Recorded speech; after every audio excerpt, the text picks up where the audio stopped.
বিশ্বনবী বলছেন নাম্বার 1 ইযা তুখিজাল ফাইয়ুদু বালান ইযা তুখিজাল ফাইয়ুদু বালান জনসাধারণের মাল মিম্বার প্রধানে লুটে খাবে। সরকারি বরাদ্দ টাকা, বিপিএল এর টাকা, ইন্দিরাবাসের টাকা, সড়ক যোজনার টাকা, কন্যাশ্রীর টাকা, রূপশ্রীর টাকা, বিদ্যালয় নির্মাণের পুনর্নির্মাণের টাকা, যত সরকারি কাজের বরাদ্দ হবে ওই বরাদ্দটা লিখবে একটা আর মাল দিবে আর একটা। ইযা তুখিজাল ফাইয়ুদু বালান, আমার উম্মতের ভিতরে মুসলমান যে নেতা আছে, পঞ্চায়েতের প্রধান আছে, অন্য জাতিরা খাবে, তাদের সঙ্গে আমাদের সম্পর্ক নাই। তাদের সুদ হালাল, তাদের মাল মেরে নেওয়া হালাল, লুটে নেওয়া হালাল। কিন্তু ইসলাম তো এর ব্যাপারে কথা বলেছে, জনসাধারণের মাল নেতারা লুটে লুটে খাবে। আর মিম্বার প্রধান সঙ্গে ডিলারকে নিয়ে টন টন চাল ডান দিক থেকে বাঁ দিকে চলে যাবে। এটা হলো কিয়ামতের আলামত। আপনার এলাকার মিম্বার প্রধানরা ভালো, ওই জন্য বুঝতে পারছেন না, এরা মারে না, যা আসে দিয়ে দেয়, সব একবারে ধোয়া তুলসী পাতা। জি শুনেলেন হযরত আবু বকর আর উমরের ভিতরে সবসময় একটা প্রতিযোগিতা চলতো। হযরত উমর মনে মনে করছে আমি আবু বকরকে এবার হারিয়ে দেব, এবার হারিয়ে দেব, এবার হারিয়ে দেব। বন্ধু, একটা জীর্ণ কুটিরে একটা মেয়ে বাস করত। একবার 70-80 বয়স, মেয়েটির কেউ নাই, মা নাই, বাপ নাই, ভাই নাই, বোন নাই, ছেলে নাই, মেয়ে নাই, স্বামী নাই। ওর জন্য প্রতিদিনের খাবারটা ওখানে পৌঁছে দিত। হযরত আবু বকর পৃথিবী থেকে যখন চলে গেলেন, হযরত উমর এলেন গদিতে। ওই মেয়েটি ঘরের মধ্যে আছে, আর উমর মেয়েটি দু চোখে দেখতে পায় না। বুড়ি মাকে হযরত উমর রুটি আর হালুয়া মুখে ভরে দিয়েছে। আর যখনই রুটি হালুয়া ভরে দিয়েছে, মেয়েটি অঝর নয়নে কাঁদতে শুরু করেছে। খালি একটা কথা বলছে, সে আর নাই, সে আর নাই, নিশ্চয়ই আল্লাহ তাকে ডেকে নিয়েছে। উমর জিজ্ঞাসা করেন, বুড়িমা কে নাই? বলে আবু বকর নাই, তুমি অন্যজন। বলে আপনি অন্ধ মানুষ দেখলেন কি করে? আমি আবু বকর না উমর। বলে শুনে লাও বেটা, আমার একটাও দাঁত নাই। ও যে আমাকে প্রতিদিন খাইয়ে দিত, তো চিবিয়ে নরম করে মুখে ভরে দিত। তুমি ডাইরেক্ট রুটি ভরে দিয়েছো, আমি বুঝে নিয়েছি সে আর নাই। তখন হযরত উমর কেঁদে বলছে, আবু বকর ভাই, তোমাকে কোনোদিন আমি পারলাম না, তুমি আমাকে হারিয়ে দিয়েছো। বিশ্বনবী 23 বছরে যে মিশনটা চালিয়েছিলেন, যে কলেজটা চালিয়েছিলেন, 23 বছর যে ইউনিভার্সিটি চালিয়েছিলেন, 1.5 লক্ষ সৈন্য তৈরি করে গেছিলেন, শিষ্য তৈরি করে গেছিলেন, নেতা বানিয়ে গেছিলেন, যাদেরকে নিয়ে পৃথিবীতে শান্তি আর শান্তি ছিল। সেই কোথা গেল? সেই শিষ্যরা আজ কোথায় হারিয়ে গেল? আল্লাহ নবী 23 বছর যে মসজিদে নববীতে আসহাবে সুফা নামে মাদ্রাসাটা চালালেন, ওখান থেকে ডাক্তার হয় নাই, ইঞ্জিনিয়ার হয়নি, ডক্টরেট করেনি, পিএইচডি করেনি, এমবিবিএস করেনি, আর এফআরসিএস করেনি, এলএলবি করেনি, কোনো রকম ডিগ্রি ছিল না। কিন্তু চোর, মাতাল, লম্পট, খুনি, দাগাবাজ, লুটেরা, লম্পট, লাফাঙ্গারকে আল্লাহর রাসূল সোনালী মানুষ বানিয়েছেন। ফ্যাক্টরিটা কত সুন্দর ছিল। ওই হযরত উমর রাসূলের হাতে সেকেন্ড পর্যায়ে ছাত্র, ফার্স্ট পর্যায়ে ছাত্র আবু বকর। তাহলে হযরত উমর দেশকে শাসন করলেন একটা আঙ্গুলের ইশারাতে। 18 লক্ষ বর্গ মাইল শাসন করেছেন। আল্লাহর নবী বলছেন, আমার উম্মতকে কত সুন্দর আমি শিখিয়ে দিলাম কেমন করে দেশ শাসন করবে। করবে, জনসাধারণের মাল খাবে না, আমানতের খেয়ানতি করবে না, আর কিছু করবে না, আর কিছু করবে না। সুন্দর করে বুঝিয়ে দিলাম। কিন্তু কিয়ামতের আগে আমার আফসোস, ইজা তুখে জাল ফাইয়া দুবালান, জনসাধারণের মাল নি তারা লুটে খাবি।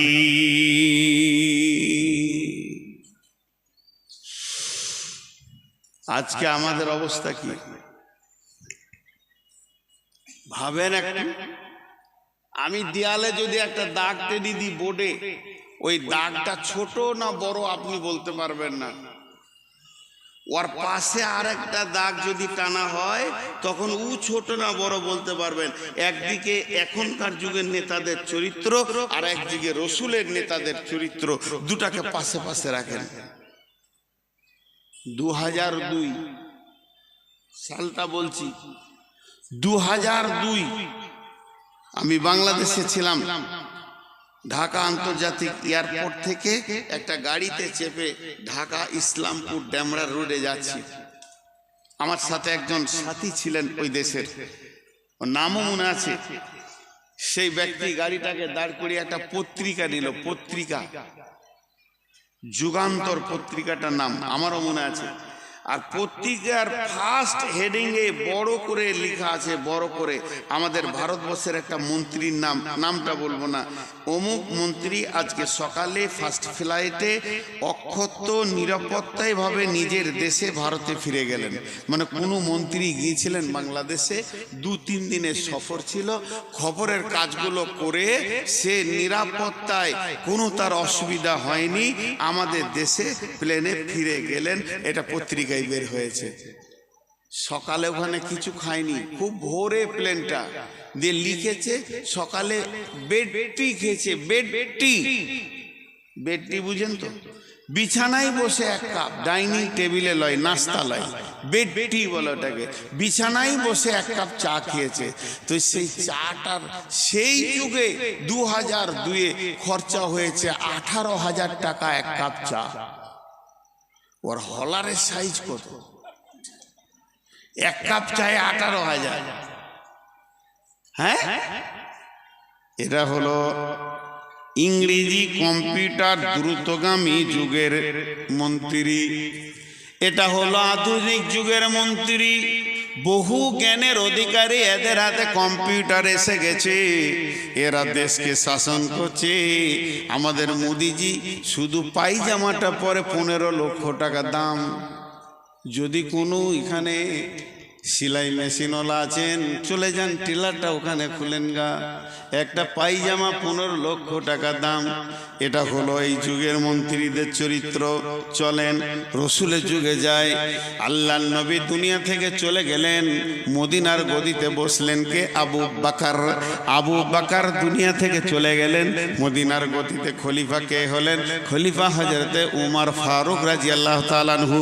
হযরতে উমর যখন মদিনার গদিতে বসলেন তখন বিশ্ব শাসন করতে শুরু করলেন।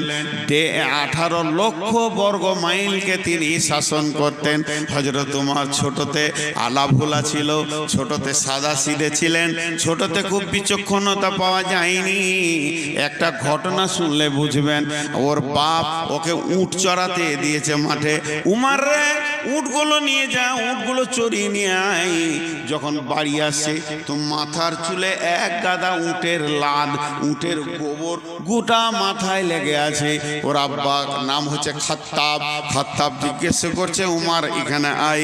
দেউ গেল বাপের কাছে, তোর মাথায় এগুলো কি? এমনি হাত দিয়ে বলছে গোবর, খেপার মতো বলছে এগুলো গোবর। কিসের গোবর? বলছে উটের গোবর। উটের গোবর তোর মাথায় এলো কি করে বল?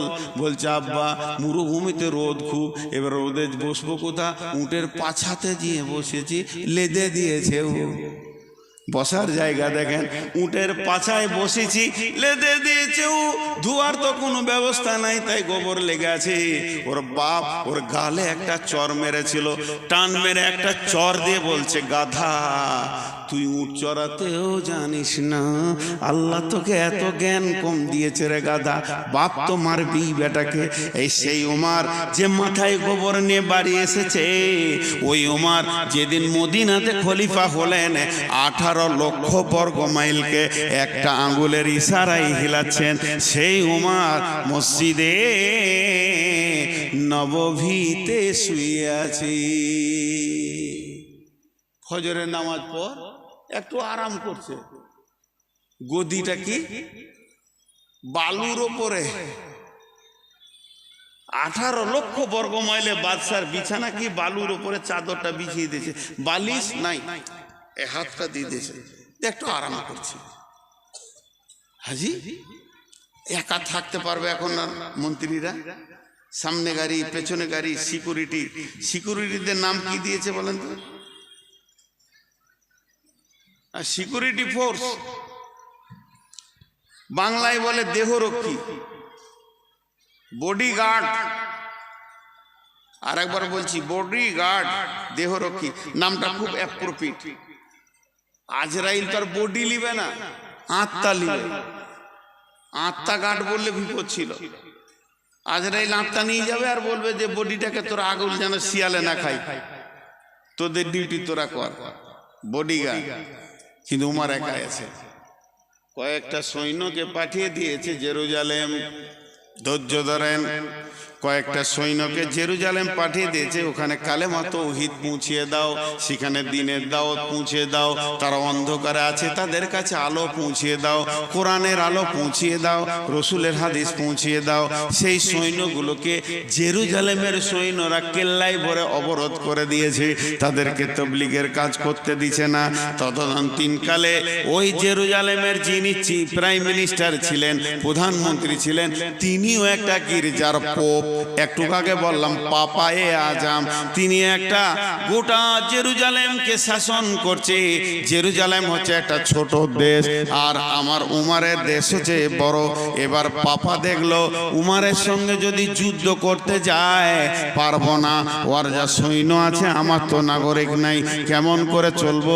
তিনি একটা চিঠি লিখলেন, আর চিঠি লেখার পর একটা দূতকে বললেন, বন্ধু এটা তুমি পৌঁছিয়ে দাও মদিনাতে। ওই রাষ্ট্রদূত চিঠিটা নিয়ে হাঁটতে হাঁটতে হাঁটতে হাঁটতে মদিনা মারোয়ারায় গিয়ে পৌঁছালো। মদিনায় পৌঁছানোর পর বলছে, মুসলিম জাহানের পার্লামেন্ট কোনটা, মুসলিম জাহানের সংসদ কোনটা, মুসলিম জাহানের আপনার গদি কোনটা, মুসলিম জাহানের সব থেকে বড় পার্লামেন্টটা কোথায়? ছোট বাচ্চারা বলছে ওই যে মসজিদে নববী, এটাই হলো মুসলিম জাহানের পার্লামেন্ট। সাইমন ধরে পড়েছে কুটির, তুমি তো পরনে নুয়ে, খেজুর পাতার প্রাসাদ তোমার বারে বারে গিয়েছে খোঁজে। পারমেল ডাকিছে, মার্বেলের নয়, কারুকার্য করার নয়, মাত্র খেজুর গাছের পাতা আর খেজুর গাছের ছাওয়ানি। বলে আপনাদের আমিরুল মুমিনিন কোথায়? বলে ওই যে মসজিদে শুয়ে রয়েছে, কোনো বডিগার্ড নাই, কোনো সিকিউরিটি নাই, কোনো দেহরক্ষী নাই, একটু আরাম করছেন, ফজর পড়েছেন। উনি বলেন আমাদের আমিরুল মুমিনিন, খলিফাতুল মুসলিমের। উনি যে বলেন আদব নেবেন জাহাপনা, হযরতে আদম নেবেন জাহাপনা। যেই বলা আমিরুল মুমিনিন উঠে বলছে, কে বাবা, তুমি কোথা থেকে এসেছো? রাষ্ট্রদূত বলছে, হুজুর আমি জেরুজালেম থেকে এসেছি, আমাদের প্রাইম মিনিস্টার আপনাকে একটা চিঠি দিয়েছে। আমার বলার কিছু নাই, একটু চিঠিটা নজর লাগিয়েলেন। হযরত উমর চিঠিটা নিয়ে পড়ে দেখলেন, বললেন জাহাপনা আপনার সৈন্য আমার দেশে দাওয়াত দিতে এসেছে কোরআন হাদিসের, তাদেরকে কেল্লায় অবরোধ করা হয়েছে। আমি আপনার সাথে যুদ্ধ চাই না, আপনার সঙ্গে সমঝোতা করতে চাই। একবার আপনাকে পত্র দিয়ে আমি আমন্ত্রণ করছি, আপনি আমার দেশে আসেন, দুইজন মিলে একটা আপোষ করে নিব। হযরত উমর সঙ্গে সঙ্গে তার খাদিমকে, যেটা তাকে দেওয়া হয়েছিল রাজকোষাগার থেকে, ডেকে বলছে একটা উট নিয়ে এসো, নাম তার আসলামা। আসলামা একটা উটকে রেডি করো, এক্ষুনি জেরুজালেম যেতে হবে। কারণ এখন তাকাজা এসে গেছে, এখন একদম আল্লাহর দ্বীনকে বাড়ানোর জন্য তাকাজা এসেছে। পৃথিবীর সমস্ত সমস্ত কাজ এখন বাতিল, এটা কি আগে করতে হবে। হযরত উমর উটের ওপরে চড়ে নিলেন, লাগামটা ধরে নিলেন আসলামা, আর কলম ধরে নিল কবি নজরুল ইসলাম। এই ঘটনার উপরে কবি নজরুল ইসলাম একটা কবিতা বলছে, হেরি পশ্চাতে চাহি তুমি চলিয়াছ রৌদ্র দগ্ধ দূর মরুপথ বহি, জেরুজালেমের কেল্লা যেতাই আছে অবরোধ করে, বীর মুসলিম সেনা দল তব বহুদিন মাস ধরে, দুর্গের দ্বার খুলিবে তারা বলেছে শত্রু শেষে, উমার যদি গো সন্ধিপত্রে স্বাক্ষর দেয় এসে। হায় রে আদেক দারাল মালিক আমিরুল মুমিনিন, শুনে খবর একে উঠে চলেছে বিরামহীন, সাহারা পাড়াইয়ে ঝুলিতে দোকানা, শুকনো খুব জরুরি, একটি মশকে এতটুকু পানি, খুরমা 2-3 মুঠি, প্রহরীবিহীন সম্রাট চলে একা উঠে চোরে, চলেছে মাত্র একটি ভিত উঠের রশি ধরে, মরুর ঊর্ধ্ব আকাশে সূর্য আগুন বৃষ্টি করে, সেই সে আগুন তাতে খৈসম ফুটে বালুকার মরু পরে। কিছু দূর যেতে উঠতে নামি, কিছু দূর যেতে উঠতে নামি, কহিল গোলামের ভাই পেরেশান বড় হইয়াছে চলিয়া, এইবার আমি যাই। উঠে রশি ধরিয়া অগ্রে উঠে বসো উঠে, তপ্ত বালুতে চলে যে চরণে রক্ত উঠেছে ফুটে। গোলাম 2 হাত ধরে চুমি, গোলাম উমারে 2 হাত ধরে চুমি, কাঁদিয়া কহিল এ আদেশ করেন কেমনে আপনি, গোলাম রহিবে উটের পিঠে আরাম করিয়া বসি, আর হেঁটে যাবে খলিফা উমার ধরিয়া উটের রশি। খলিফা হাসিয়া বলে, দেখছি আমি না হাসলেও চাপতে পারবে না, খলিফা হাসিয়া বলে তুমি জিতে গিয়ে বড় হতে চাও ভাই রে, এমনই চলে। রোজ কিয়ামতে আল্লাহ যেদিন বলিবে উমার ওরে, করিনি খলিফা মুসলিম জাহানের তরে তরে তোরে, কি জবাব দিব কি করিয়া মুখ দেখাবো রসুলের ভাই, আমি তোমাদের প্রতিনিধি মাত্র, মোর অধিকার নাই, আরামে সুখের মানুষ হইয়া মানুষের নিতে সেবা। ইসলাম বলে সকলে সমান, কে বড় ক্ষুদ্র কে বা। গোলাম চড়িল উটের পিঠে, উমার ধরিল লসি, মানুষে স্বর্গে তুলিয়া ধরিয়া ধুলাই নামিল শশী। পালাক্রমে একবার উমার, একবার উমার, একবার উমার, আর একবার গোলাম, একবার উমার, একবার গোলাম, একবার উমার, একবার গোলাম। এবার জর্ডান নদী চলে এসেছে সামনে, নদীটা যেই পেরিয়ে যাবে সেই জেরুজালেম ঢুকে যাবে। সৈন্য কোম্পানি কমান্ডার সব এসে হাজির হয়ে গেছে, তারা স্যালুট মারছে, আদব নেবেন জাহাপনা, আপনারা আমার দেশে এসেছেন। প্রাইম মিনিস্টার বলছে যাও যাও যাও, তোমরা বর্ডারে কি 18 লক্ষ বর্গ মাইলের বাদশা আসছে, ওকে স্যালুট দেবে, স্বাগতম জানাবে। কোম্পানি মেজর দাঁড়িয়েছে সৈন্য নিয়ে, এবার উটের পালা পড়ে গেছে, উমার নামতে থাকবে, আসলাম ওপরে থাকবে। যেই জর্ডান নদী পার হয়েছে, কোম্পানি মেজর সালাম দিয়ে বলছেন আদব নেবেন জাহাপনা, আপনি আমাদের দেশে আসার জন্য আমরা ধন্যিত হয়েছি, আমরা গর্বিত হয়েছি। তখন ওসলামা উপর থেকে কাঁদছে আর বলছে আমাকে কেউ স্যালুট দিবেন না, আমি আমিরুল মুমিনিন নয়, আমি আমিরুল মুমিনিনের খাদেম, যিনি উটের লাগাম ধরে হাঁটছে উনি হলেন হযরত উমর আমিরুল মুমিনিন খলিফাতুল মুসলিমিন। সৈন্যরা ঝরঝর করে কেঁদে দিল, হায় আল্লাহ, বাদশা দেখেছি, মন্ত্রী দেখেছি, রাজা দেখেছি, বড় বড় ধনী দেখেছি, জমিদার দেখেছি, কিন্তু পূর্ণাঙ্গ মানুষ এখনো দেখিনি। আজকে একটা পূর্ণাঙ্গ মানুষ দেখলাম। বন্ধুরে, গির্জা ঘরে গিয়ে তারপরে সন্ধিপত্রে স্বাক্ষর করলো, স্বাক্ষর হয়ে যাওয়ার পর আর গির্জার পোপকে বলছেন হযরত উমর ভাই আমাকে 1-2 মিনিট ছেড়ে দেন, 10টা মিনিট ছেড়ে দেন, কিছুক্ষণ আমাকে ছেড়ে দেন। পোপ বলছে কেন? বলে আমি গির্জার বাইরে গিয়ে ওই ফাঁকা মাঠে 2 রাকাত কসরের নামাজ পড়ে আসবো, নামাজের ওয়াক্ত হয়ে গেছে, আমাকে ছেড়ে দেন। ইজাজাত নিচে, পারমিশন নিচে, ছোট দেশের রাজার কাছে বড় দেশের রাজা। আমাদের দেশে কি, আমাদের দেশে যদি আমাদের মন্ত্রী হলো নরেন্দ্র মোদী আর বারাক ওবামা যদি এখানে আসে, মোদী ওর পেছনে হাঁটবে? জি না, ইসলাম এটা বলেনি। ইসলাম বলেছে তুমি যে দেশে চলে যাবে সেই দেশের মন্ত্রী তোমার মন্ত্রী। হযরত উমর ওটা মেনে নিয়েছেন। আমি এখন জেরুজালেমে আছি, আমার মন্ত্রিত্বে কোনো মূল্য নাই, এখানকার যিনি পোপ তিনি আমার মন্ত্রী, তাই তার কাছে আদবের সঙ্গে ছুটি লেছে। এইটা দেখে পোপটা মানে পাগল হয়ে গেল, ই কোন জিনিস রে ভাই, এটা কি? বলে এটা ইসলাম। ইসলাম, আমি ইসলাম মেনে চলি। বলে তুমি কি এত ভালো, তোমার আদর্শে পাগল হয়ে গেছি। বন্ধুরে, হযরত উমর কি ভালো, উমর তো হলো জেরক্স কপি, উমর হলো ফটোকপি, উমর হলো একটা ছায়া। উমরকে যে বানিয়েছে, উমর যার হাতে তৈরি হয়েছে, সে নবী মুহাম্মদ সাল্লাল্লাহু আলাইহি সাল্লামকে দেখলে তুমি কলিজাটা দিয়ে দিবে। তখন পাদ্রী পোপ বলল, হে ভাই উমর, হে ভাই উমর, তুমি হাতটা আমার দিকে বাড়াও। উমর হাত বাড়ালেন, পোপ ওই হাতের উপরে হাত রেখে বললেন, আশহাদু আল্লা ইলাহা ইল্লাল্লাহ ওয়া আশহাদু আন্না মুহাম্মাদান আবদুহু ওয়া রাসূলুহু। একটা সাহাবী, একটা চরিত্র, একটা সাহাবী, একটা চরিত্র, একটা দেশ জয় করে চলে এলেন। বন্ধু আমার, এ ছিল রসুলের বানানো নেতা।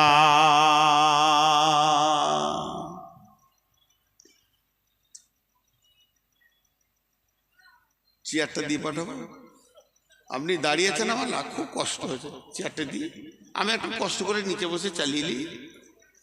কত মাস্তান আর দেখবো রে বা, আমি ওর প্রেশারে রুগী, সুগার বেড়ে গেছে, লোড নিতে পারছি না।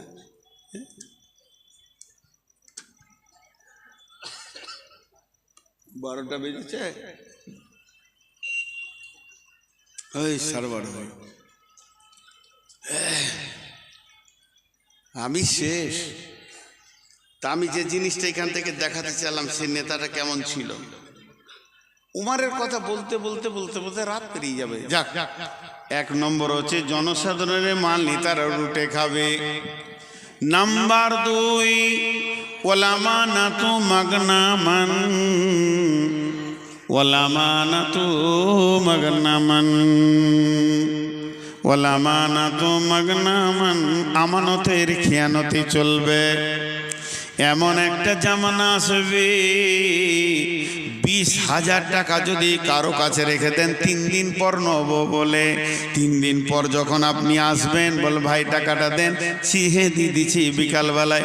বিকাল আবার কেন রে বন্ধু, আমার আমানত টাকা তোমাকে দিয়েছি। বিশ্ব নবী বলছেন, কেউ যদি আমানত দেয়, ওই আমানতের 5টা 100 টাকার নোট বের করে তুমি যদি 500 টাকা ভরে দাও, এটাও খেয়ানতি হয়ে যাবে। যে নোটগুলো দিয়েছে ওটাই দিতে হবে, এটা আমানতদারি। আমানতদারি খেয়ানত করলে ওই লোকটা মুনাফিক হয়ে যাবে। অথচ আল্লাহর নবী বলছেন, এমন একটা জামানা আসবে, আমার উম্মতের ভিতরে আমানতদারি চলে যাবে। এবার বলেন, 50,000 টাকা দিয়ে আপনি নিশ্চিন্তে থাকতে পারবেন না, 5 দিন পর টাকাটা আমি পেয়ে যাব। আনতে গেলে প্রথম বলবে বাক্সতে আছে, আপনার ভাবি নাই। তারপরে বলবে ভাবি এসেছে, টাকাটা বড় ছেলে একটা কাজে লাগিয়ে দিয়েছে, কালকে নেবেন, পশু নেবেন। এই করতে করতে 10 বছরও আপনি টাকাটা আর পাবেন না। আমানতের খেয়ানাতি চলবে। মাদ্রাসার টাকা, মসজিদের টাকা, আর কিলাফের টাকা, আপনার কিনা সরকারি টাকা, গ্রামের টাকা, মসজিদের মক্তবের টাকা, কোরবানির চামড়ার টাকা, ফিদরার টাকা, যার কাছে জমা থাকবে ও আমানতের খেয়ানতি করবে। এটা কিয়ামতের দ্বিতীয় আলামত। আর 3 নম্বর, ওয়া যাকাতুল মাগরামান, যাকাতকে জরিমানা মনে করবি, যাকাতকে জরিমানা মনে করবি।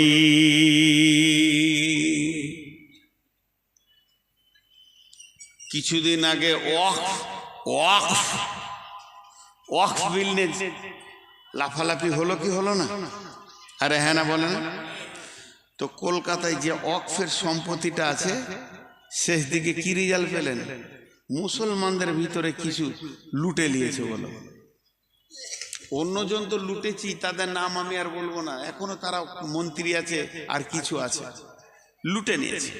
তো এই ঘটনা ঘটবে, আমানতের খেয়ানতি চলবে, জাকাতকে জরিমানা মনে করবে। জাকাত দিতে বললে ওর মন খারাপ, জাকাত দিতে চাইবে না। কিন্তু জাকাত হচ্ছে এই মুসলমানদের মেরুদণ্ডের হাড়, জাকাত হচ্ছে মুসলমানদের মেরুদণ্ডের হাড়, জাকাত হচ্ছে মুসলমানদের মেরুদণ্ডের হাড়। জাকাতকে ঠিক মতো যদি মুসলমানরা বের করে, তার একটা গরিব থাকবে না। ছোট করে চিন্তা করেন, শুধু মহিষাপুরে যতগুলো ধনী আছে জাকাত ওসর ফিতরা মালটা এক জায়গায় জমা করেন।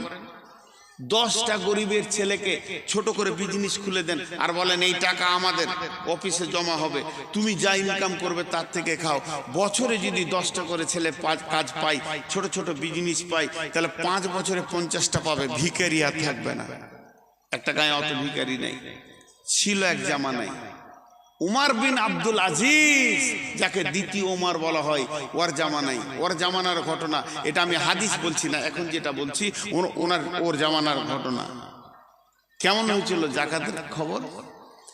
একটা লোক 5000 দিরহাম নিয়ে ঘুরছে, গায়ে গায়ে টোলায় টোলায় ঘুরছে, জাকাত লিবে জি জাকাত।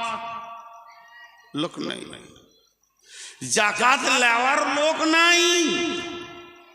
3 দিন ঘোরা হয়ে গেল গায়ে গায়ে, কেউ বলছে না যে জাকাতের টাকাটি আমাকে দাও। শেষকালে মাঠে রোদে একটা গাছতলায় গিয়ে বসে আছে, তো দেখছি একটা লোক ময়লা কাপড় পরে জুব্বা টুব্বা পরে ওখানে হেঁটে আসছে হন্তদন্ত হয়ে।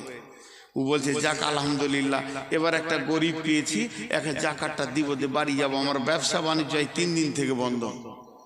ওর কাছে যখন এসেছে, আসসালামু আলাইকুম, আগে সালাম করছে আগ্রহ করে, ভালো আছেন ভাই, যাক আপনি এসেছেন, আমি এই জাকাতের মালটা নিয়ে ঘুরছি, কয়েকদিন থেকে বাড়ি ঘর ছেলে পেলে ছেড়ে দিয়েছি ভাই, আজকে 3 দিন হলো জাকাত দেওয়ার লোক পেছি না, তাই টাকাটা নেন, দা আমাকে ছাড়েন। ও বলছে তোর মাথা খারাপ নাকি মিয়া, তোমার কি হয়েছে? বলে জাকাত দিতে এসেছি। কত আছে? 5000 দিরহাম। কদিন ঘুরছো? বলে 3 দিন। বলে আমি 10,000 নিয়ে 15 দিন ঘুরছি, কাপড় এমনি ময়লা হয়নি। বন্ধুরা আমার, মুসলমানরা সেই জাকাতটা তিলে তিলে হারিয়ে দিল। জাকাত হলো মুসলমানদের মেরুদণ্ড। মুসলমানরা যদি আজও পর্যন্ত জাকাত রাখতে পারতো, ভারতবর্ষটাকে টাকা দিয়ে রেজিস্ট্রি করে নিতে পারত। বন্ধু আমার, এইটা আমাদের শেষ হয়ে গেছে। মানুষ জাকাত দিতে চায় না, জাকাতকে জরিমানা মনে করে।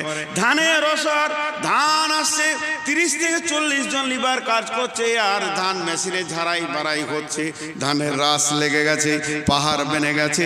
আর যদি মাদ্রাসাওয়ালা চেকটা নিয়ে যায়, তো এমন করে তাকাবে, মনে হবে যেন বাপুতি মাল আমি দিছি। চাষিদের ভিতরে এমনি কথা আছে, আর বাপুতি মাল। কড়া লোক যদি থাকতো, তোর গালে থাপড় মেরে বলতো তোর বাবার টাকা নিতে আসিনি, আমি আল্লাহর হকটা নিতে এসেছি, ফেল।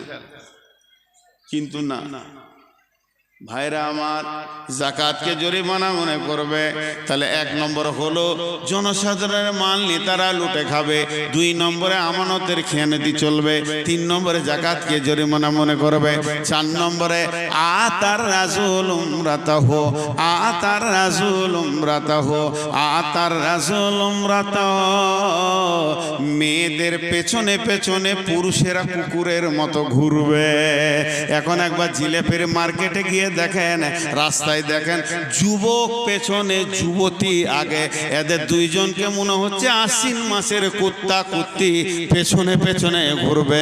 আল্লাহর নবী বলছেন আতার রাসূল উমরাতাহু, বরং হওয়া উচিত ছিল স্ট্রং থাকবে বেটা ছেলে, মেয়েদের একটা আশ্রয়ের দরকার আছে, সে ছেলে খোঁজ করবে, এটা ভালো জিনিস। কিন্তু একবারে লেছড়া হিজড়া বেনে গেছে, মেয়েদের পেছনে কুত্তার মতো ঘুরবে।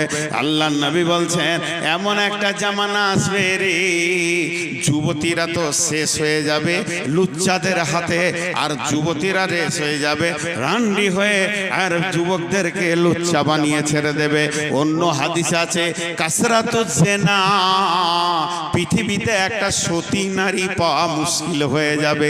ওই মেয়েটা নিজের বুকে হাত দিয়ে বলবে আমাকে কোনো পুরুষ দেখেনি, আমার চামড়া দেখে কোনো পুরুষ যেন তার মাথা গরম করেনি, আমি পর্দাতে নিজেকে রেখেছি, আমাকে ব্যবহার করা তো দূরের কথা, আমার কণ্ঠস্বরে কেউ আনন্দ পায়নি, এ কথা বলার ক্ষমতা কারও হবে না, মেয়ে সব ব্যবহার হয়ে যাবে।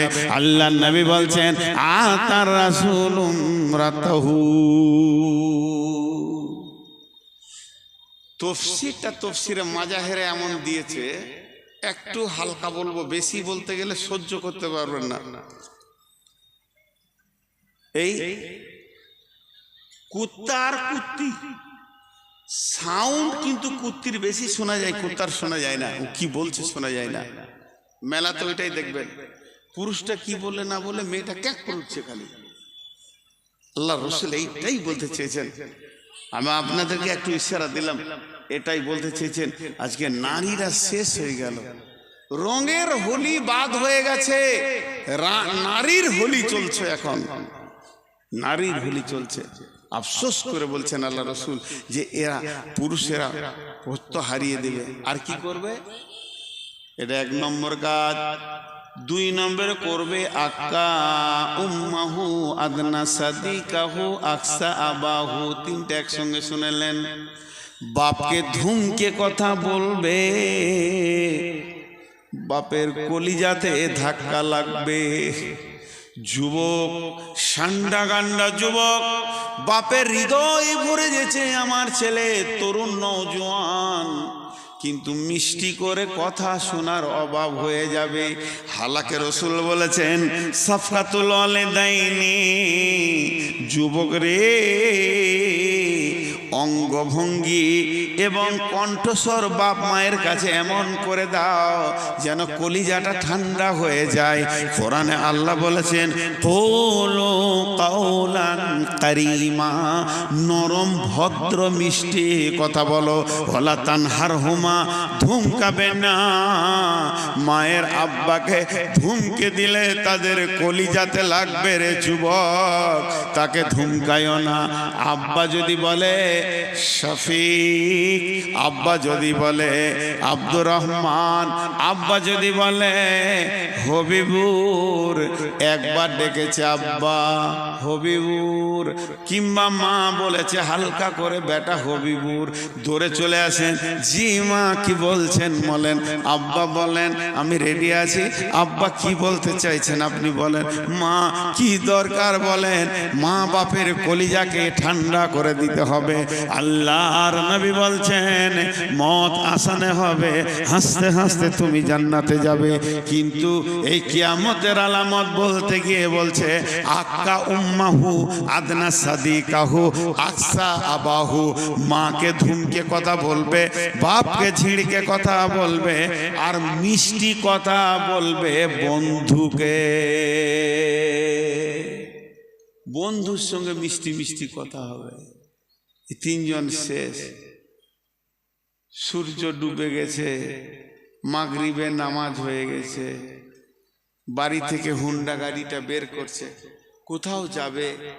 22 বছরের যুবক, আব্বা মুরব্বী ওখানে বসে আছে লাঠি হাতে করে, ওর আর ক্ষমতা নাই, চোখে কম দেখে। দরজাতে গাড়িটা যখন বের করছে, আব্বা হালকা করে বলছে কে রে, মিজানুর নাকি রে? ও তো জানে রাতে ছোট বেটাটা ছাড়া কেউ যাবে না। মিজানুর নাকি রে? কোথায় যাবি বাবা? করণ দিকে যাবে বন্ধুর সঙ্গে সার্কেস দেখতে, টুঙ্গি দিকে যাবে। তাই ওই মাগরিব পর বের হয়েছে, কোথায় যাবি বাবা? এই কথাটা যে কত কলিজার ভিতর থেকে বলছে আপনি বুঝতে পারছেন না। চট করে ধুমকি দিলেন, বান বান করো না, বসে থাকো। তো কোথায় যেছি না যেছি, খালি যেখানে যাবো ওখানে মারবো, কোথায় কোথায় কোথাও বকে। বাপকে বকে দিল, চলে গেল সার্কেসে। এবার কথা মিষ্টি বাপ পেল না, মিষ্টি কথা শুরু হলো বন্ধুর সঙ্গে। কি খাবি বল, ল্যাংচা খা, নাইলে ভুলকি মরে 2টি রসগোল্লা খা, চল এটা নে ওটা নে, কোল্ড ড্রিঙ্কস খা, কেমন আছিস বল। মিষ্টি মিষ্টি কথা বলে বন্ধুর সঙ্গে সার্কেস দেখলো। 6টা ঘন্টা কাটিয়ে দিল। ফিরছে যখন রাত্রি 1:45 বেজে গেছে। আড্ডা দিতে দিতে রাত্রি 1:45 বেজে গেছে। গাঁওয়ালা ঘুমিয়ে গেছে, মিজানুর এসেছে কিনা দরদ ব্যথা নাই। পাড়াওয়ালা ঘুমিয়ে গেছে, ফ্যামিলির সবাই ঘুমিয়ে গেছে। মিজানুর স্ত্রী 2 তলায় নাক ডাকিয়ে ঘুমাচ্ছে, কিন্তু একজনের ঘুম হচ্ছে না। বাড়ির বারান্দায় বসে বসে খালি ঢুলতে রয়েছে। এটার নাম হলো মা। মায়ের আর ঘুম হচ্ছে না, কলিজাটা আমার কখন আসবে। এ রোডের উপরে ডাম্পার ধরছে, কোচ ধরছে, এ রোডে বাস ধরছে, ওই রোডে আমার বেটা এত রাত্রিতে চলে গেছে, কখন আসবে এই ভেবে ঘুম হচ্ছে না। ঠিক যখন 1:45 বাজছে, বাইকটা নিয়ে গুড়গুড় গুড়গুড় করে ঢুকছে। মা দৌড়েছে, দরজাটা খুলে দে বলছে। বেটা এলি বাবা, এটাও বলেছে কলিজা থেকে। ফট করে মাকে দুটো ধুমকি দিয়ে বলে, তোর কি ঘুম নাই, তোর হুঁশ নাই, খালি রাত জাগি, ঘুমাইতে তো যা, ঘুমাকা তুই। এই যে বলে দিল, যাবার সময় বাপকে দিল, আসার পরে মাকে দিল, মধ্যখানে বন্ধুর সঙ্গে মধ্য কথা, আনন্দের কথা বললো। এরপরে দেখছে কেউ নাই, মাই তো একা আছে। টক টক করে জুতা খুলে দুতলার উপরে গিয়ে দেখছে বুবি উবুর হয়ে শুয়ে আছে। টিভি চলছে, টিভি চলছে, এলইডি চলছে, কিন্তু ঘুমিয়ে গেছে। ভূতের ঘরে ভূত নাচছে, ওর আর হুঁশ নাই। বিবিকে পাটা টিপে টিপে নরম করে উঠেছে। বিবি উঠে রেগে গেল, হ্যাঁ তুমি খালি এরকম রাত করো, আমাকে ভাল লাগে না। ওকে গলাতে ধরে চুমা দিয়ে বলছে, তুমি রাখলে আমি কেমন করে থাকবো। দুইজন আদর পেল, বন্ধু আদর পেল, বিবি আদর পেল। আর যাদের রক্তে পৃথিবীতে এলো, ওই দুইজন ধুমকানি পেল, ওই দুইজনের কলিজাতে ধাক্কা মারলো। আল্লাহ রসুল বলছেন, কিয়ামতের আগে এগুলো দেখিলিবি রে। আর মেয়েদের বসুভূতে হয়ে দুনিয়া করবে, মাকে ধমকাবে, বাপকে ধমকাবে, বন্ধুকে নিকট আত্মীয় বানাবি। 7খানা বলা হয়ে গেল,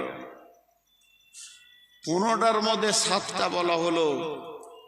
1 নম্বর, আমানতের খেয়ানতি চলবে, জনসাধারণের মাল নেতারা খাবে, জাকাতকে জরিমানা মনে করবে, বাপকে ধুমকে কথা বলবে, বন্ধুকে ভালোবাসবে, মাকে ধুমকে কথা বলবে, আর আপনার কি না মেয়েদের বশীভূত হয়ে দুনিয়া করবে।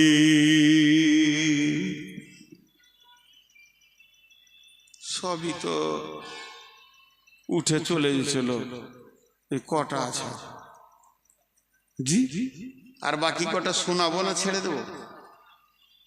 হ্যাঁ শোনান বলছে, তাও আসতে বলছে। রোগা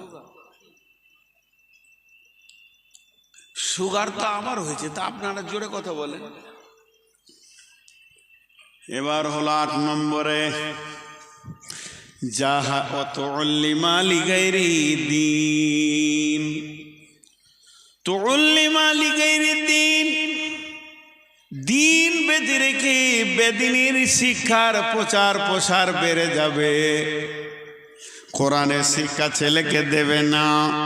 মহিষপুরের মাদ্রাসার বয়স কম করে 20 বছর, তার বেশি, তারও বেশি বলছে। এমন ওই এলাকায় মাদ্রাসা আছে বয়স হলো 50 বছর, এইটার বাড়ছে না, ওই রকমই হয়ে আছে।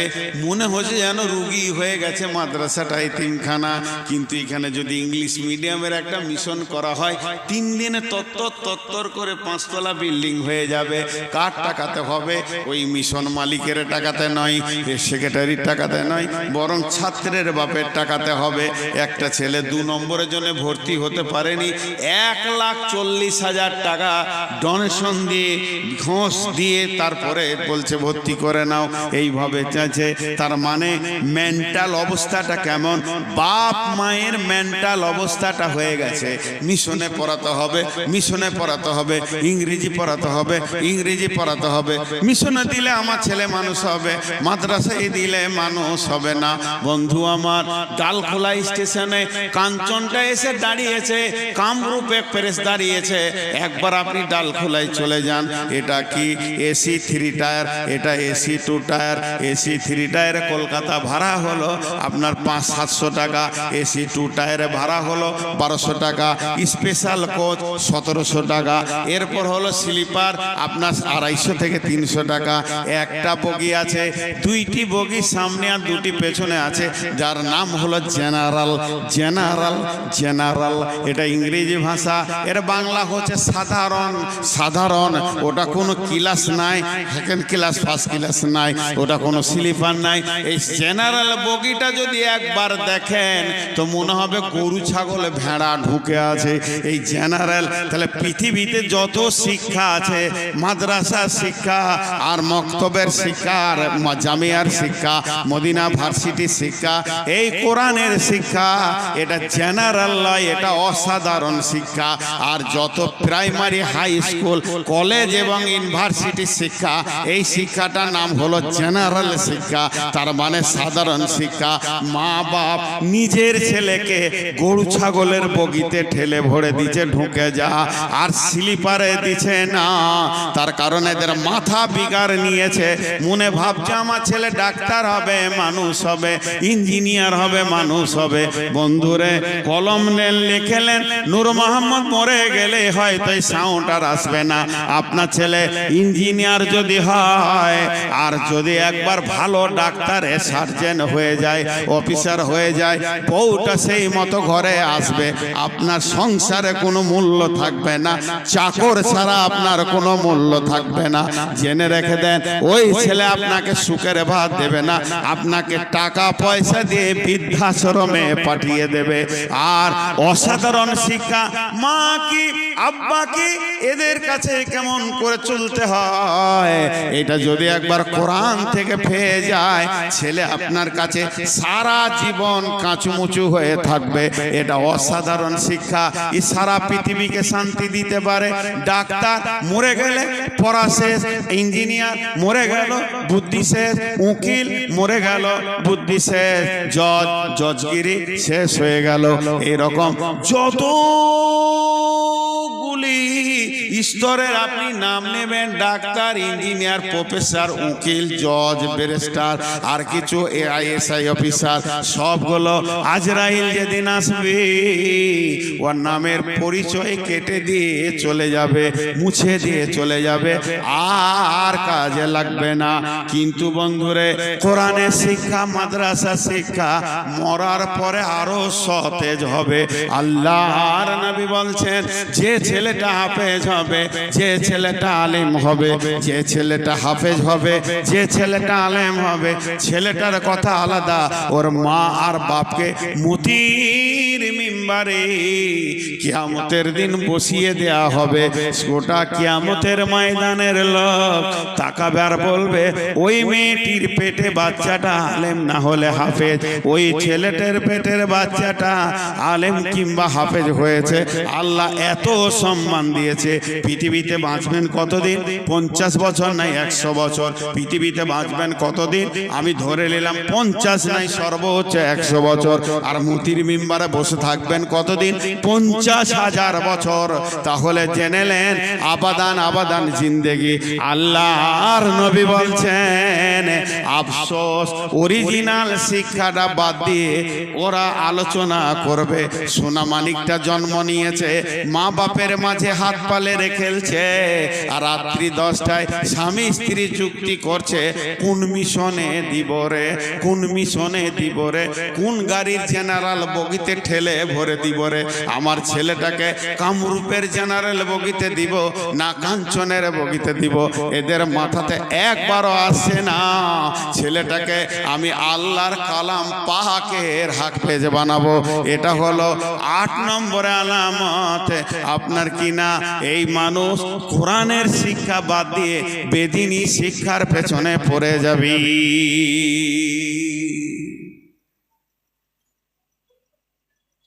পৃথিবীতে একটা লোকের নাম বলছি, আপনারা চিনেন কিনা?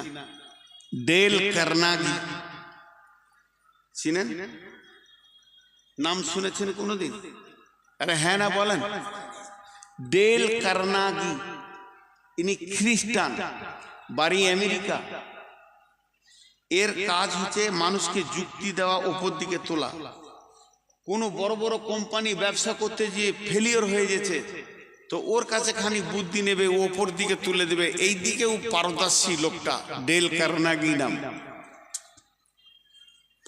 তো লিখেছে যে এখন যদি কেউ খুব তাড়াতাড়ি ধনী হতে চায়, দুটো বিজনেস করে যেন, একটা স্বাস্থ্য, একটা শিক্ষা। আগেকার যুগে জ্বর হলে 2 দিন 3 দিন শুয়ে কাটিয়ে দিত, এটা ওটা ট্যাবলেট জড়িবুটি খেত। এখন যদি একটা নোকে ঘা হয় তো ব্যাঙ্গালোর যাবে ওটাকে চিকিৎসা করবে। আবার ওইটাকেই চায়ের দোকানে বলবে আমি ব্যাঙ্গালোর গিয়েছিলাম চিকিৎসা করতে। আর শিক্ষা, খালি একটা ইংলিশ মিডিয়াম স্কুল করে দেন, টাকা কত গেল দেখবেন আমার স্কুল ছেলে ভরপুর হয়ে যাবে। তা স্বাস্থ্য শিক্ষা এটা হলো 8 নম্বর। 9 নম্বরে হচ্ছে জাহারাতিল আসওয়াত ফিল মাসাজিদে, মসজিদে জোরে জোরে জোরে জোরে বসে বসে গল্প করবি। মসজিদের আদব রাখবে না, আল্লাহর অফিসকে আড্ডাখানা বানাবে, এদের দিলে ভয় থাকবে না। জোরে জোরে জোরে মসজিদে দুনিয়ার কথা আলোচনা করবি। আপনাদের এলাকায় করে? আরে হ্যাঁ না বলে না? হ্যাঁ, ওদেরকে যদি বলা হয় চুপ কর রে ভাই, দুনিয়ার কথা মসজিদে জোরে জোরে বলিস না, তোরা বলবে যে ব্যবসা করাও তো ইবাদত। তো মসজিদে বলবো না, কোথা বলবো? আরে ভাই ইবাদত হলে তো তার জায়গা আলাদা আছে। আল্লাহ নবী বলছেন, যদি কোনো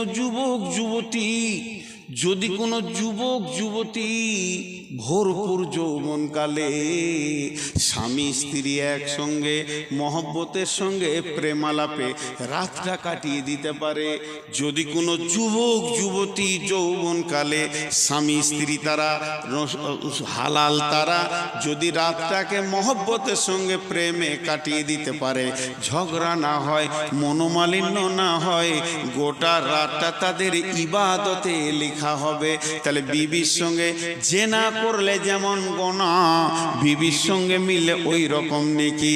তাহলে এই নেকিটা কি মসজিদে গিয়ে করবেন নাকি? তা তো হবে না।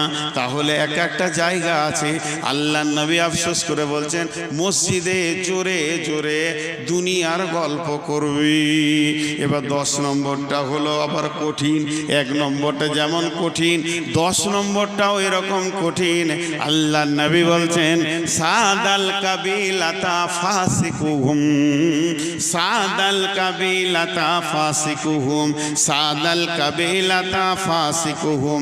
গ্রামের নেতা হবে, গ্রামের প্রধান হবে, মেম্বার হবে, চরিত্রহীন লোক, পরেশগার লোক হবে না, দিনদার লোক হবে না, মুত্তাকি লোক হবে না, মুমিন লোক হবে না, শিক্ষিত লোক হবে না, শান্ত মিজাজের লোক হবে না। এলাকার মধ্যে যেটা চোর লম্পট লাফাঙ্গার মাতাল, ওই আবার গায়ের সর্দার হবে। বিচার করবে কে? মাতাল বিচার করবে, চোর লম্পটে বিচার করবে, চরিত্রহীন বিচার করবে। এরকম একটা দিন এসে যাবে রে, আর বিচারে মামলা করবে। একটা ছোট ছেলে, গরিবের ছেলে, এতিম ছেলে, বাপ নাই, ও কোনো রকম একটা চুরি করে ফেলেছে, ভুলবশত ছাগল চুরি করেছে, ভেড়া চুরি করেছে, ধরা পড়ে গেছে। প্রধান এসে ওর গালে 2টা চড় মেরে দিয়ে বলল, কেন চুরি করলি বল? আমাকে ডাকা হলো, আমার কাছে কম ছিল, নিতে পারতিস, তোকে 20 কেজি 1 মণ চাল দিয়ে দিতাম। তোর যদি অভাব ছিল, দুনিয়ার লোক বলবে প্রধান কত ভালো, কিন্তু প্রধান আসলে বলতে চেয়েছে, বাবা রে, একটা 3 কেজি ছাগল চুরি করে তুমি ধরা পড়ে গেছো, আমি 7200 কুইন্টাল চাল চুরি করেছি, এখনো ধরা পড়িনি। তার মানে বড় চোর ছোট চোরের বিচার করবে, এমন একটা দিন আসবে। আল্লাহর নবী বলছেন, সাদাল কাবিলাতা ফাসিকুহুম, জাইমুল কাওমে আরজুলুহুম, উকরিমার রাজুল মাকাফাতা সারহি। মানুষ মানুষকে সম্মান জানাবে তার মারের ভয়ে। একটা ডাক্তার যাবে, কেউ রাখবে না, একটা মাস্টার যাবে, কেউ রাখবে না, একটা ইঞ্জিনিয়ার যাবে, কেউ রাখবে না, একটা মুহাদ্দিস যাবে, কেউ রাখবে না, একটা মাদানি যাবে, কেউ রাখবে না। আর এলাকার গুন্ডা নেতাটা যখন পেরিয়ে যাবে, সবাই খালি বলবে, ভাই ভালো আছেন, আসেন চা খেয়ে যান। তার মানে মারের ভয়ে সম্মান দিয়া দিয়ে চলবে। এমন একটা জামানা আসবে, আল্লাহর নবী বলছেন, যারা প্রধান হবে, মেম্বার হবে, গায়ের নেতা হবে, নিজের নামটা সই করতে পারবে না, ছাগলের রাখাল গদিতে গিয়ে বসবে। এটা হবে অবস্থা। আল্লাহর নবী বলছেন, সেই জামানায় কি হবে রে উম্মত, শুনেলে জাহারাতিল কায়নাত ওয়াল মাসিফ। ঘরে ঘরে টিভি, টেলিভিশন, গান বাজনা, সিনেমা, নাটক ঢুকে যাবে, এটাকে কেউ আটকাতে পারবে না। হুর করে ঘরে ঘরে সব সময় যেন 24 ঘন্টা টানানা টানানা টানানা লেগে থাকবি। আজ থেকে 30 বছর 40 বছর আগে, 30-40 বছর আগে এই মহেশপুর গ্রামে যদি কারো গলিতে ঘরের পাশ দিয়ে ঘোরা হতো, কোনো কারণে গলির ভিতর দিয়ে যাওয়া হতো, তো ঘরের ভিতর থেকে সাউন্ড আসতো, মা, খালা, দাদা, দাদি, নানা কোরআনের তেলাওয়াত করছে। ওটা আর না। মুসলিম গাঁকে যদি তিলে তিলে ঘুরে দেন, একটা ঘর থেকে আর তেলাওয়াতের শব্দ পাবেন না, বরং এলইডির শব্দ গোটা 25 পেয়ে যাবেন।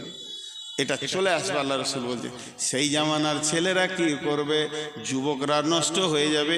সুরে বাতিল খুমুর, তারা মদ পান করবে। আল্লাহ নবী আফসোস করে বলছেন খাসলাতু মিন উম্মতি, আমার উম্মত, আমার উম্মত, আমার উম্মত।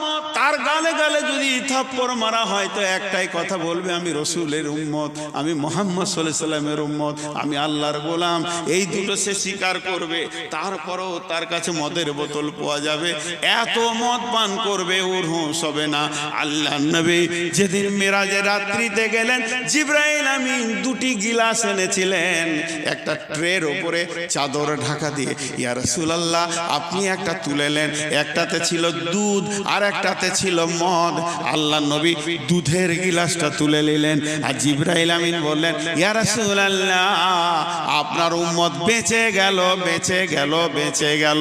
আপনি যদি মদের বোতল তুলে নিতেন, পশ্চিম দিকে সূর্য ওঠা পর্যন্ত ওদের আর হুঁশ খুলতো না, আমার উম্মত মদের ঘরে পড়ে থাকতো। আল্লাহ নবী বলছেন লা তাসরিবান্নাল খামরা ফাইন্না উরাসুন কুল্লি ফাইসাতিন। মাঝরে জীবনে মদ পান করিস না রে বাবা, মদ এত নোংরা জিনিস, সমস্ত নোংরা কাজের মাথা। আর একটা হাদিস আছে